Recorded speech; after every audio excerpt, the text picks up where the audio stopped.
Prior to the coronavirus outbreak, the Johns Hopkins Center for Health Security hosted Event 201, which is a high-level pandemic exercise focused on a coronavirus outbreak. We're at the start of what's looking like it will be a severe pandemic.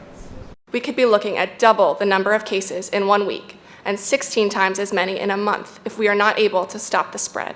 Yes, they ran a simulation of exactly what we are seeing unfold right now before it happened.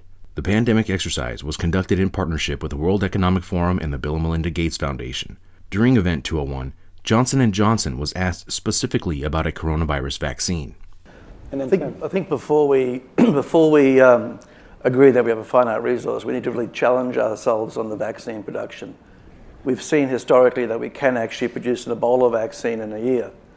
It requires flexibility on the regulatory side. It requires commitment from companies. But I do think that before we say that a vaccine is not available, we should not slow down on that. We should pursue that. And I think similarly, we need to explore how could we accelerate production of our antivirals.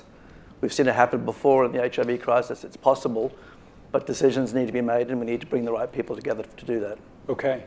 And for the moment, before we are able to accelerate production of the antiviral, do you have any initial reaction, since you are potentially one of the companies that could be part of this deliberation? What we've seen work very well in the HIV field is, in fact, procurement through the Global Fund.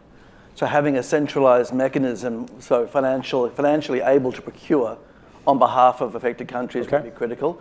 I think the second thing is it's going to be very important that for the business sector, for manufacturers of antivirals, that we have clarity around what the need is and where the need is and who are making the decisions. As you just heard, when asked, the Johnson & Johnson representative talked about the need for regulatory flexibility for an accelerated vaccine, financing, and business.